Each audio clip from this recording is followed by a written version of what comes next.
Welcome to episode 68 of Pera's Playbook. Today I'm joined by Hayden Hatten, our second Idaho Vandal football player on the podcast a while back. Actually, pretty early on in the podcast, we had Jack Lane on, and now we've got Hayden here representing the wide receivers of the Idaho Vandals. Hayden, how's it going?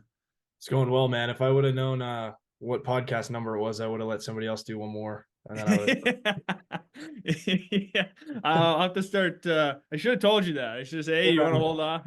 Yeah. I didn't even think about that till you just said that. Yeah. So, yeah, you're following up Jack in the sense of Idaho guys that are on the podcast. Jack, he was great to have on the podcast. He was a great guy. Yeah, he's a great dude. Love the kid. I'm excited for him. He should be able to step into a bigger role this year and really kind of lead the Vandals. It'll be exciting to Yeah, watch. he had that huge game, or what did he throw, like 6 TDs or whatever it was? Yeah, first half, crazy. Yeah, it's a monster Oh, game. yeah. Love to see that.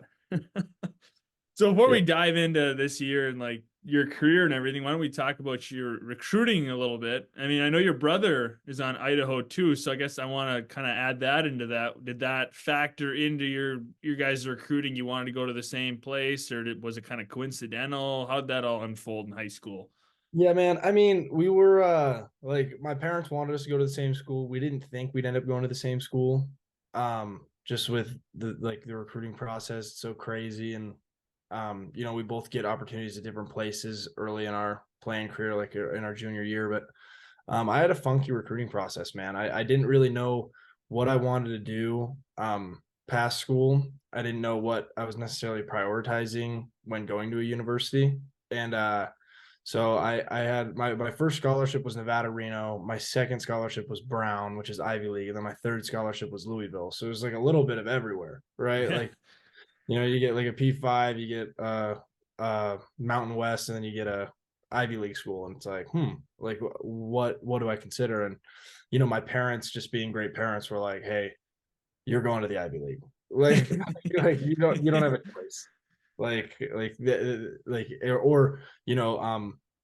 if I would have gotten an opportunity like a walk on at Stanford or something, I don't know if my parents would have given me a choice. Like you're going there, like a school like got that. it. So we both my brother and I ended up getting scholarships to most of the Ivy League schools. And so we took a trip out there and we just really liked Brown. We really liked Columbia as well. And Princeton was nice, but we just I didn't know, not that I'm not an Ivy League kid. It's just there is a stigma with some of the Ivy League schools, like it's a little prestigious, and some Yeah, act certain ways, and so we really like Brown because Rhode Island was a great area, and like it seemed the most normal, of the yeah. Ivy League schools. We just appreciated the fact that it wasn't so you know crazy amounts of money, and just people flaunting and whatever. So we were like, that's a good spot for us, and so we both ended up committing to Brown, and we played our entire senior season committed to Brown. And at the end of the year, the coaching staff got let go from Brown. We were like, oh man, like, and my parents were like, we don't care, you're going to Brown. Like, you got accepted to Brown, you're going, like 6% acceptance rate. And I'm like, all right, we'll see. And so we went, we met the new coach. He flew us out for an official, and he's like, hey, we understand that you guys are Coach E's guys, but we'll take you. And it's like, I need to be your guy if you're, Yeah, yeah, that will like, take you. That's kind of like yeah. the It's like, raw end of the deal here. I mean, exactly. They're like, well, we'll honor it, but you are his guys, so we respect him. And I'm like, what do you mean? I got to be your guy. You have to want me, And so, yeah, like we got back home, talked as a family, and I laid it down to my parents. I'm like, listen, if football's bad, like I'm not gonna want to go to Brown. Like, like, yeah, like, I'm just not interested. Like, I need to go somewhere where football is going to be fun, and the Ivy League doesn't have a ton of support. Like if you watch their games and stuff. And I was just like, I wouldn't hate going somewhere, where football is a little more prioritized. And so after a lot of negotiating, they finally were like, I understand. So my brother and I both decommitted, and it was like about a month before signing day, right? So very short window. And we ended up getting a couple of PWOs, and then Idaho did a couple of PWOs to bigger schools like Michigan and, stuff like that, which is, great opportunity, but you could get buried in the depth chart there so fast to where, if you're not a priority. And then University of Idaho came in and offered both my brother and I, and it was like, it's kind of the perfect fit. Like, he's going to go play linebacker. I'm going to go there, play wide receiver, tight end. And, I was recruited as a tight end, which is kind of crazy. Showed up there for about a good, like 4 weeks, 5 weeks, and with my hand in the dirt, and they're like, all right, Hatten, you're moving to receiver, and started a game, played well, and never gave the spot back. So that's kind of how we ended up at Idaho, but it was a perfect fit, and love Moscow, forever be a second home for me. Is it kind of crazy looking back now that your years have passed and you're done at Idaho? I mean, time flies. I mean, they say college is going to go by so quick, and I know most kids don't believe it. Like I was like, yeah, right. Like this is going to suck, classes and schoolwork, and feel like I'm going to be here forever. But in the end, college does like fly by. So looking back, I mean, are you kind of surprised you're already through it? It goes by at the perfect pace. I think you wake up at 5:30 a.m. for mat drills, and you're like, shit. Or excuse my language. I don't know if I'll let it say No, that, but yeah, you can. you're like, oh man, like this is early. Like, and it's your Yeah. freshman year, and you're like, dude, this is never gonna end. And then you get to like your junior year, and you're like, oh, stuff's kind of flying by. And then I get to my fourth year, and I'm like, dang, I want to play a fifth year. Like I'm having so much fun, and yeah, but it goes by at the perfect pace. I mean, football for everybody is inevitably going to end, right? Right. There's nobody plays till they're 65, even if you're like Tom Brady, right? Like he plays till what, 45? Like that's Yeah. insane. But football does come to an end. It's important to realize that and know like the time you have there is valuable. And the stage that I'm currently in right now, where I'm trying to make it to the NFL. There's no guarantees, and I think that's the craziest part for me. Like the most surreal part is, like I love being in the locker room with a bunch of guys and hanging out and being friends. And, like there's no cooler friend group than the football team. Just like I have a bunch Yeah. of people who are like-minded and hanging out with them. And, all my friends my entire life came from athletic teams that I've been on. And so I don't know if I'm ready to quite let that go to where I'm just going to keep training and working out. I'm currently in Denver, training at a place called Landau right now, and yeah, that's kind of the goal. See if I can possibly be a draft pick. It'd be fantastic.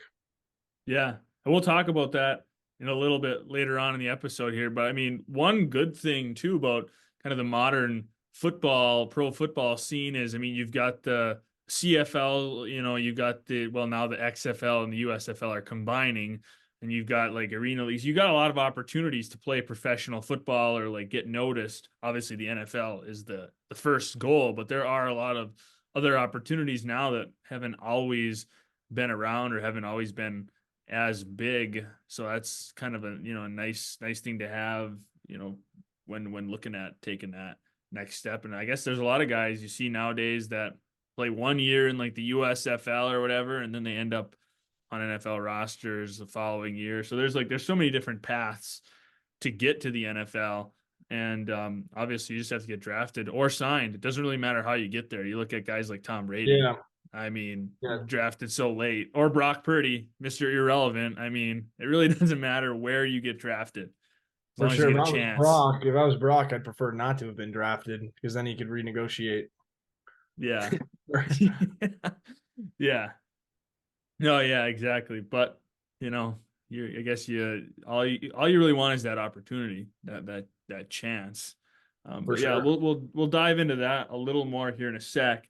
Just kind of wanted to touch on, you had back-to-back seasons with over 1,200 receiving yards. You had 25 TDs over those 2 years. What was it, do you think, that really like propelled you forward those 2 years, like taking that big step and becoming such an impact player and All-American and all this other stuff? I feel like a lot of it, I always felt like I could do it. As crazy as it sounds, I just, when I got there as a true freshman, I was like, I could do this. Like I see the people who I'm around, I know the way I play and the way I catch the ball, like I could stand out.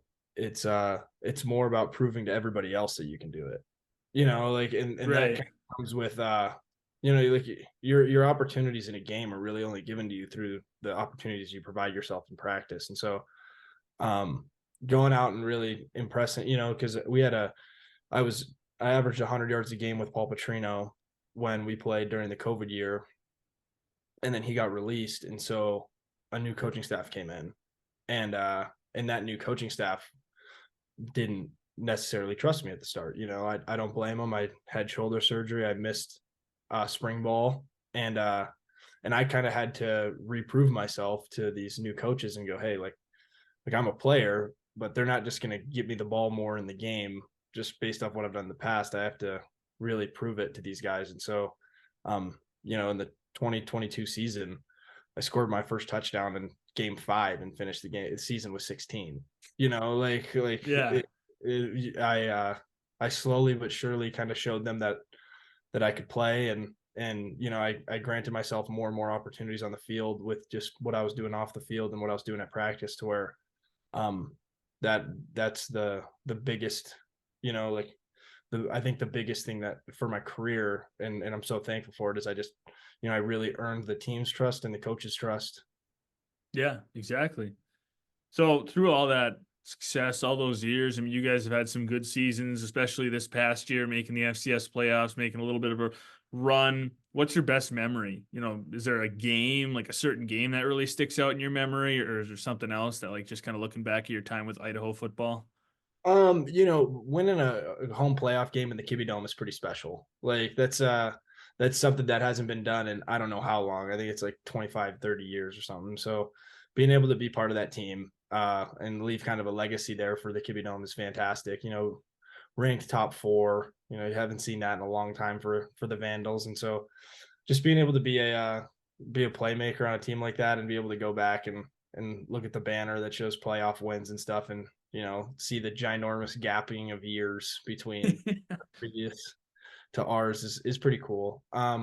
Also, I love beating both Montanas. We beat Montana in 2022 and then beat Montana State in 2023, and those are really good football teams. Yeah. They're consistently making it far in the playoffs. They Montana goes to the national championship this year, and we lose to them by 2 in the Kibby Dome on a controversial onside recovery call that Yeah. but yeah, like I think just those memories, playing against teams like that, playing against really good teams, and just making memories with my friends. It's there's a big transition from the beginning of my career to the end of my career. Like I looked it up all the games. It's actually pretty funny. I finished my career 27 and 27, flat even.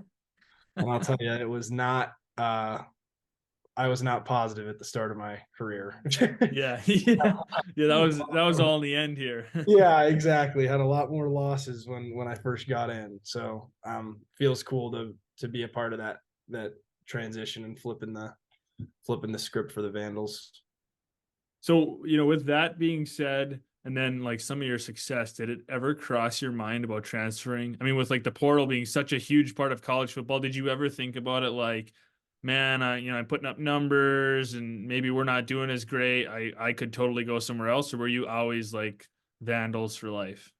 I mean, of course it crosses your mind when you hear people throwing out figures, but there's like I was telling, all my family and stuff, there's actually not a dollar amount that you could throw on the memories I was making and the friends that I had and just everything that I had going for me at the University of Idaho, just with the people, the coaches. Like, that area is just so special to me, and it's something that I wasn't willing to give up for mediocre financial gains. Like, Yeah. don't get me wrong, like 6 figures is really nice, but like, what is that in the long run if you don't get a chance at the NFL? Like, I knew if I stayed, so a lot of look at the transfer portal and look at the coaches transfer portal. Like, these coaches do anything they can and to benefit themselves, and they'll say anything they can to get players into the door. Like look at the U of A dude. Like, he's I'm U of A all the way. We're gonna be top 15 next year. Boom, he's gone to WSU or Washington for a paycheck. Washington guy's gone to Bama. Like, it's like guys are all every coach, they can say what they want to say, and it's really tough to find one that is very truthful. But like that guy just backstabbed 125 players on roster Oh that yeah. are there because they believed in his mission. And so like you when you have something that's so good with people you trust, you don't want to take that for granted, because there's so many people who take advantage of you in so many situations. Oh And yeah. I just wasn't willing to roll the dice on a coaching staff that is getting paid so handsomely that the only thing that matters is winning, and that they'll undercut me and not worry about it. For my last year of college, I wanted to be able to go and play football with the people who've supported me since the first time I got to college. And I'm really proud to say that I played all 5 years at the University of Idaho. That's a pretty rare feat nowadays. Yeah, it's kind of crazy to say that, but I mean, it's totally true. There's so few guys. It's becoming more common to play at 2 or 3 colleges than it is to just play at the one you were recruited to. And everything you listed means more than, like that money. You if you get that money, but you're absolutely miserable every day of your life and you hate the people you're with. I mean, are you really that happy? I mean, they Not say even money that. can't. What if you go there and the coaching staff is like, oh, you know what? Like he's just not the vision we needed for this team. And then Yeah. now you're a team that you're getting 25 targets on the year, and everything you had going, you like statistically, my production was fantastic this year, and it's because I knew if I stayed, Hmm. um, I knew exactly where I fit on the depth chart. The coaches trusted me. What if I show up somewhere for camp and they're just like, oh yeah, he's a good fourth guy, and you're like, wait, what? Like you offered I me just went this from much money, being, yeah. but you offered me this much money, but you want to be the fourth guy. Like I don't care how much money you're giving me; it's not worth it. I want to go play ball with people who I trust. Yeah, exactly. Yeah, I totally agree with you. And like I think the whole system's broken. Like the whole transfer portal, NIL. I mean, like I think there's a lot of good that Hey, can be in there. I think I lost you. I think I lost you. Oh, you hear me What did now? you say? Sorry. Yeah, I can hear you. I would say I think the whole system's like broken the way it is. Transfer portal, NIL, like I think, kids should be able to get compensated money. Like, yeah, totally. But like just the way it is, the way it's all set up, I think it's broken. I don't think guys should be able to transfer 3 times, just different schools, chasing money or, like I don't know. I think it takes a lot out of what college football is, and it traps a lot of kids. Kids see that dollar sign dangling and they chase it. And there's a lot of people who went to the portal that never find another home, or they end up going down to D2 because that's the only place that'll take them. I mean, it's just like the whole thing, I think, needs to be revamped, relooked at, or what, because it's Yeah, not great the way it I'm is. all for paying players. Yeah, I really am. And it's unfair for me to say, hey, everybody should make a stable rate, because other people get advertisements and stuff like that, right. and NIL deals and stuff. But the problem is when the money's being thrown for recruitment. That's the problem, because then you're just poaching kids from schools, and every kid needs different things. Some people Exactly. really really bad situations and they're great football players, and they'll leave to 4 schools to get more money for their family. And you can't blame that student, because that's the opportunity they're being provided, that Right. and they provide.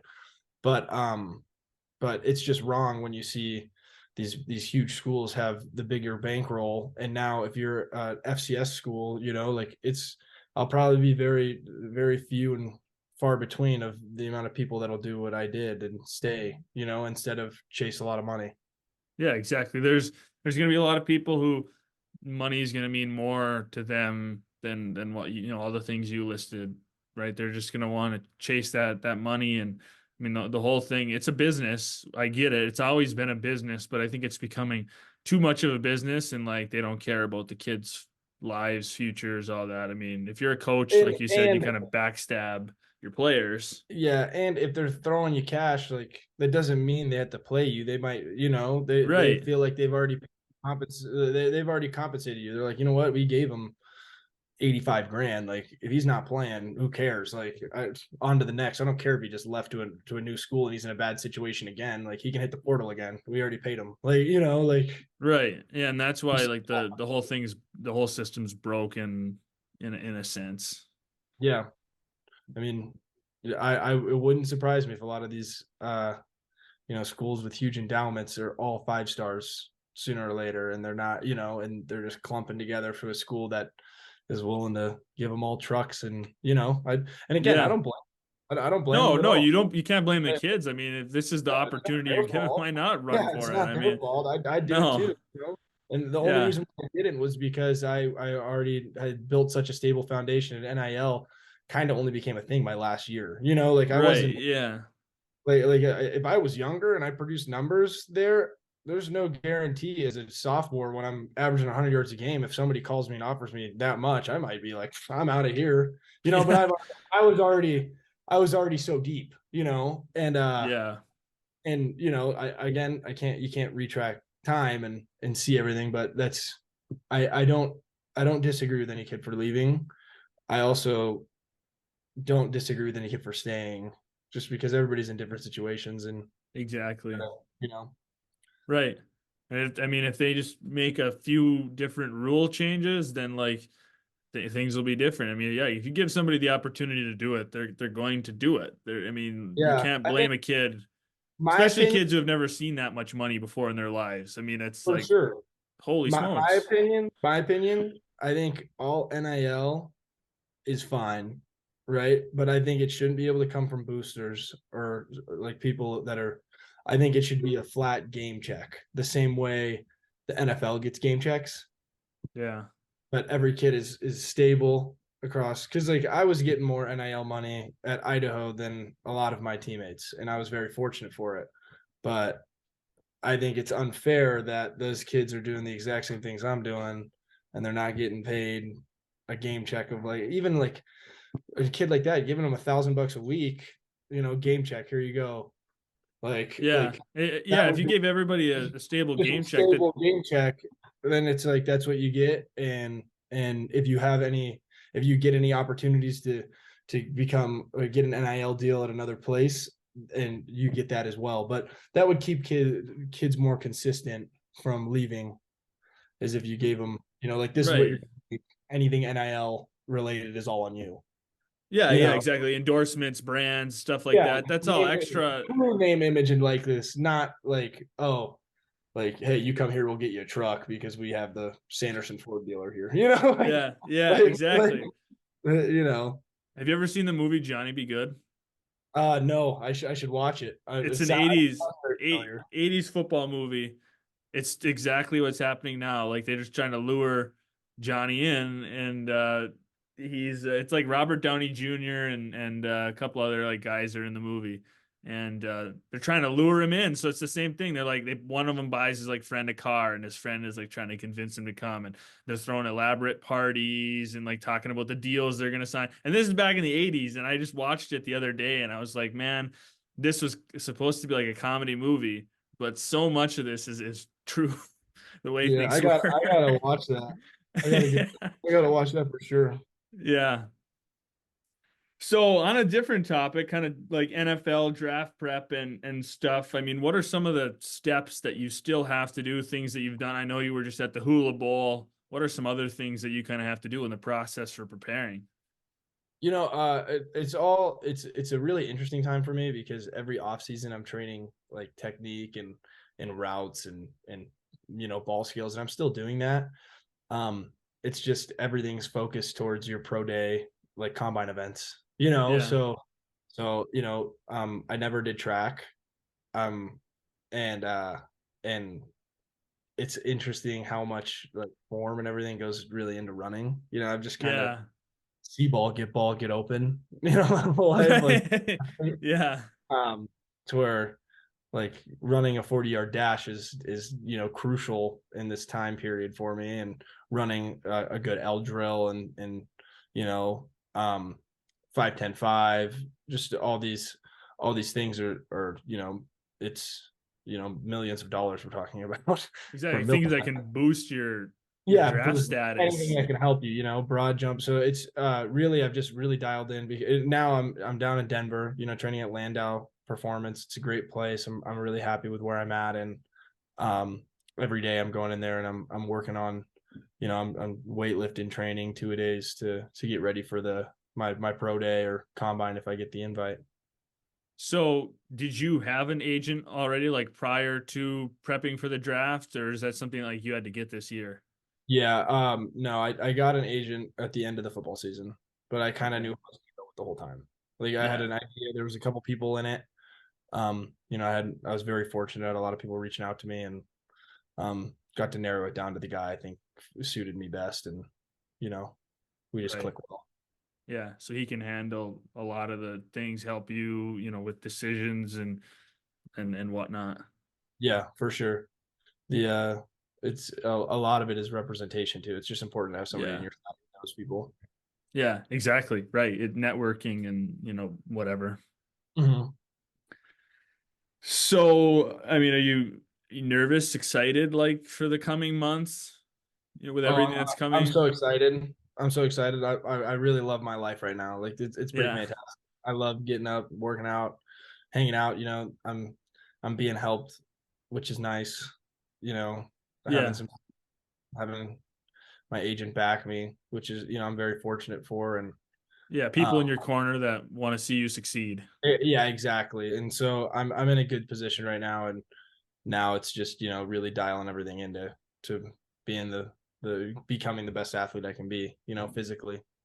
Yeah, exactly. Well, hopefully we hear your name and draft weekend, and that'd be obviously it's an exciting moment. I've interviewed a lot of guys that have played in the NFL, and they all talk about how exciting that moment is. So I wish you the best of luck with all that, and hopefully can make that happen. Or obviously it's all a business. There's a lot of politics. It's not all just about like how good you are, right? Like some of it's kind of luck for guys, but a lot of it is obviously how good you are. I mean, they're not going to sign you just because your dad knows somebody on the team if you suck. Right? Yeah, You have to no, be good at the same time. So, wish you the best of luck with all that, and we'll just kind of end the episode here on a few just like random, personal, more fun like questions. Like, what's your favorite weather conditions to play a football game in? um, so I mean, I really have no preference. Yeah, Besides for the fact that I don't like when the play calling is altered due to the weather, if that makes yeah, sense. yeah. I got you. So like if it's super super windy, um, and there's like 30-mile-an-hour gusts and the ball's just not flying the same on deep balls, like, and it's like scaring the coaches out of calling a deeper shot or throwing the ball, then I'd say that's my least favorite. Or like super rainy, Yeah, and they just don't think like quarterback can throw it the same or the ball's not going to get. That's my least favorite, strictly because it alters our play calling and it alters the game as a receiver. As a receiver, I don't get to touch yeah. the ball 30 times a game. I'm fortunate if I get 10 targets, 12 targets. And so um I just don't want those targets to go away due to the weather. Right. like, Yeah, exactly. Yeah, like a like running back. I mean, running backs. whether it's good weather or bad weather, they're going to get the ball. Like, Yeah, exactly. And you can, and if it's really bad weather, they'll probably get the ball more than yeah, the good weather. yeah, yeah, So yeah, that's I just don't like when the game's changed yeah. because I got you. of like something weather related. Other than What are that, your? I don't care if it's freezing cold or crazy hot, as long Yeah, as the game's not changing. yeah. I got you. That makes sense. So, what are your hobbies? What do you like to do for fun? I'm a big golfer. I golf all the Okay. time. Yeah, Yeah. I'm a pretty good stick. I enjoy it. And then I like fishing, and it depends on where I'm at. Like if I'm in Arizona, where I'm from, grew up in Phoenix, a lot of fishing, a lot of golfing, just being outside, hanging out. I like swimming, but if I'm like back in the cold, I'll do like snow related things. Like I love snowboarding, and I love Yeah. try to be outdoors there a little more. Even just like a bonfire or something, just because like you get cooped up all day in the winter because it's You, freezing. you do much fishing when you're in Idaho? Yeah, not a ton, but I fished up in Coeur d'Alene quite a bit. Had a blast. Caught a Yeah. couple decent sized bass, which was fun. Took my Yeah. girl to fish a little bit. She liked it. She's getting into it. She's just competitive, so she wants to. Every time she has the line in the water, she wants a fish to come up with it, and I'm like, it's not. It's not how it works. Yeah, you gotta have a little more patience. And sometimes you fish all day, you catch one fish, or you don't catch anything till like the final hour you're out there, or whatever it is. Like you're That's not what just gonna. makes it so fun. Exactly. If it was easy, it wouldn't be fun. But Right. Yeah. If you were just like catching fish nonstop for 10 minutes straight, eventually you'd probably be like, all ah, about the whatever. rewards, you know what I'm saying? Exactly. Days that you go out there and you don't get anything that make the days that you get stuff fun. Exactly. Yeah, exactly. So, like kind of a movie question here. Who's your favorite actor or actress? I'd say Will Ferrell. Yeah, Just that's a good answer. you know, like Yeah. he's just like how do you not love him? I love Kevin Hart too. I like when they're together. Like in Get Yeah. Hard, it's a crazy good movie. Um, I can't even remember this guy's name, but it's like Jimmy McElroy in Blades of Glory too. Like that dude's funny. Uh, just yeah, I Will Ferrell though. He steals the show for me. Too big comedy guy. Yeah, I'd say I'm typically a comedy guy, but I can get behind some action movies as well. I'm Yeah. not very into the scary movie stuff. Just Yeah, don't. neither am I. Never have been. I don't need to be Yeah. crapping my pants watching. You know, Yeah, I don't I'd want rather, nightmares or yeah, whatever. I'd rather play video games than that. You know. Yeah. Yeah, if I want to watch a movie, I want to laugh or like, Yeah, exactly. Have you a good time. know. Be entertained. I don't want to be like holding onto my blanket. Like I'm just being Yeah. miserable. It sounds horrible. I don't hate myself. Why would I do that to myself? Yeah, exactly. Or like, why would I pay money to go to a movie theater and like watch something I know is gonna scare the shit out of me for like the next months after? Like, And like, what am I supposed to do? Like, I'm supposed to leave that movie theater and be like, oh yeah, that was good. Like, I was yeah, like, what? No, that's not.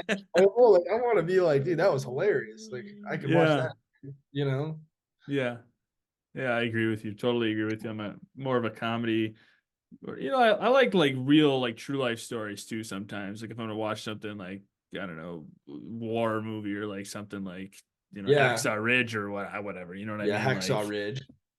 I could get behind a like American Sniper. You know, yeah. Oh even man, like, that movie's tough to watch though. yeah, It's so it's sad, sad. but it's a great movie. It It's true. is. It is. Because you gotta like prepare yourself for movies like Forrest that. Gump. Oh yeah. Yeah. You gotta have some time set aside if you're gonna watch Forrest Gump. Yeah, that thing's long. What is it, 3.5 hours or something? Yeah, something like that. Yeah. It's not good. I guess you got a long Saturday, nothing to do, it's raining out or Yeah. something. What's your favorite sport after football? Is it Um, golf? I I guess. would say golf and basketball. Okay. Did you play basketball? Yeah, I did play basketball in high school. I played baseball as well, but baseball just got boring to me. Like that's what makes golf so fun is like I get to hit that ball 75 to 85 times a round. And baseball, you get three at bats. You're And you like, might not hit it, so you're sitting out in the outfield just being like, oh man, like you're praying for the ball to come to you just for like a little bit of love, you know.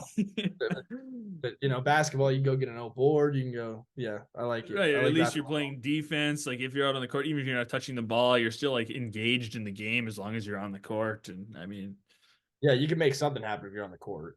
right, yeah, baseball. There's no guarantees you could stand out there. The series could go through like 3 outs. Your teammate caught all of them, and you're just standing over there not doing anything, picking Yeah, I dandelions. feel bad because I think I just lost you. Oh, did you lose me again? I could hear you the Burger whole King time. Wi-Fi in this Airbnb that I'm in. What Can you hear me? Yeah, I hear you now. What did you say? A Burger King Wi-Fi? I have Burger King Wi-Fi in this freaking Airbnb. Is it I just like need a Burger King across the street or something? Or no, it's just a phrase. oh, Just my it's Wi-Fi isn't great. just bad Wi-Fi. Okay, I was gonna say Yeah, if you're not actually running on like 80p, I'll greasing tell you that off of for a sure. Burger King, that's hilarious if you were actually doing that. No, it has a So connect. It's not good. yeah, last two questions here kind of go together. Favorite football team and player growing up?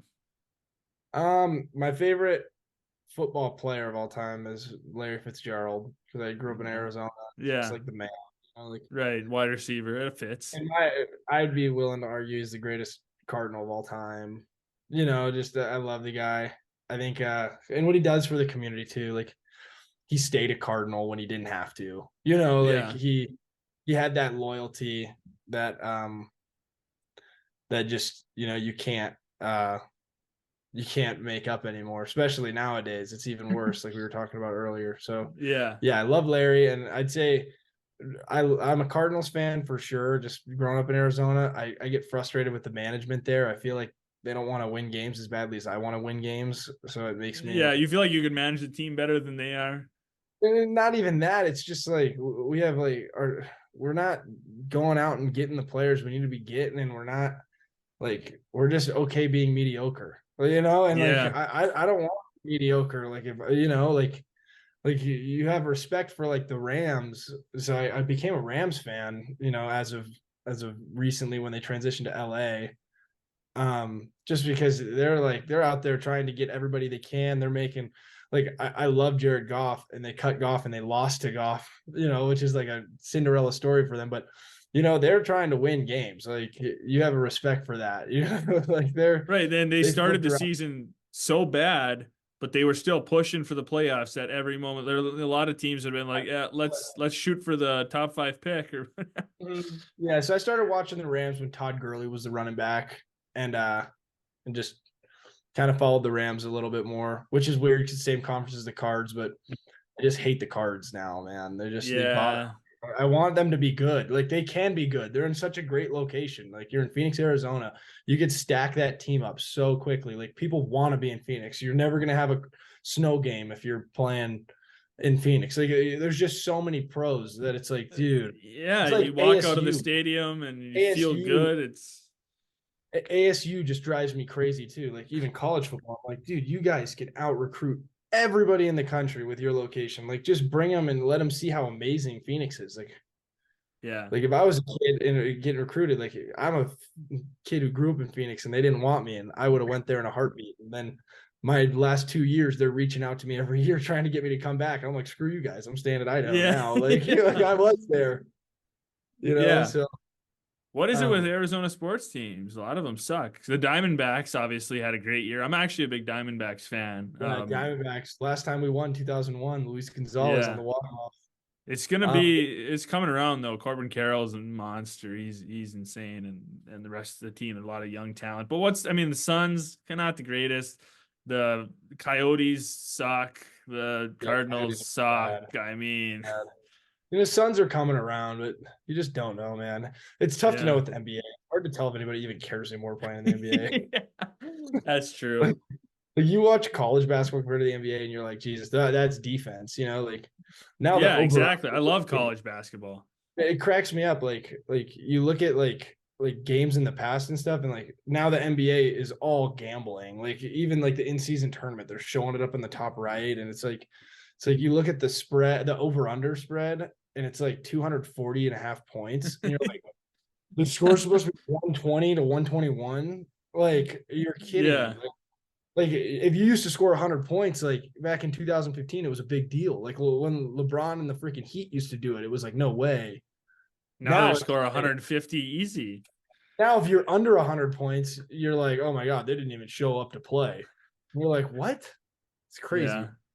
Yeah, it really is. And with the Coyotes, if I was a hockey player, I'd want to walk out of the rink in my flip flops and shorts and be like, "This is life, man. I'm gonna go sit by the pool." Yeah, geez, it's tough to beat that weather for a hockey place, right? Like, Yeah, who do you think the best Yoda is all time? Shane Doan, probably. probably. Yeah, Probably. I don't know.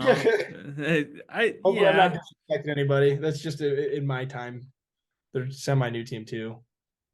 Rumor yeah. has it, Kibby don't bought the University of Idaho bought Phoenix College, so maybe the Kibby Dome will be where the Coyotes play. We'll see. Yeah, moved to Idaho. Reddit Reddit rumor. There's been rumors of them moving for the last couple of years because it's such a mess, that whole organization. But They shouldn't move. What they need to do is they need to build the. Okay, this is as a Phoenix, as an Arizona native, they need to build the stadium where people give a crap. Like Glendale, like none of those people are hockey fans. Like they don't, like they have the stadium built right next to the football stadium, and the Glendale people love the Cardinals. They're selling out the Cardinals games, and they suck, but they just don't care about hockey over there. They need to build it more on the east. yeah, If you go east side of Phoenix, that's where You know, like that's where the kids arena is, and that's where, you know, you'll get a lot more attendance if you build it out by Desert Ridge area. Yeah.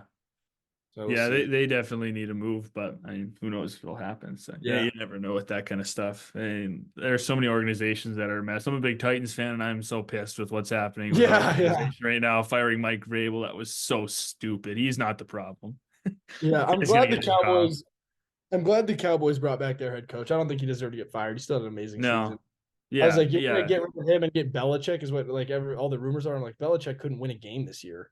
right. And he's not gonna be like a long-term guy. He's getting old. I mean, he's just gonna be a quick fix for. I mean, If yeah. I was Belichick, I'd retire. Yeah, at this point, what's the point? Guy's He needs loaded. what he needs is one more Super Bowl so he can say he was at least just as good as Brady. Yeah. But like, I don't know. You don't need the money. It's like some of these guys coaching college. Like, I mean, like with the buyouts after that, I'd be sitting on my couch. Jimbo Fisher, they're getting that huge Dude, buyout. Like, I wouldn't be coaching anymore. I'd be I on was the beach. dude, all you'd have to do is become a great coach for a couple of years, get a monster job, and then suck and just buy out in 2 years and just be Right. a millionaire. Yeah, Like, you got here's $150 million you owe me for the next however many. what are you doing? Oh, I'm selling the season. What? Yeah. The sooner I get fired, sooner I'm in Cabo. What? And they do it all the time. I mean, it's like the thing now. Like Auburn did it to Gus. They bought him Crazy. out, but now he's still coaching. So So I dumb. don't know. I don't get it. I don't get it either. All All right, right. man. Thanks for hopping on the podcast, taking some time, talking about all kinds of stuff. Like I said, I wish you the best of luck here the coming months, NFL draft, all that stuff. And yeah, I really Thanks. appreciate your time. Fingers crossed, man. I Yeah. appreciate you, man. You have a good one. Thank you again for having me.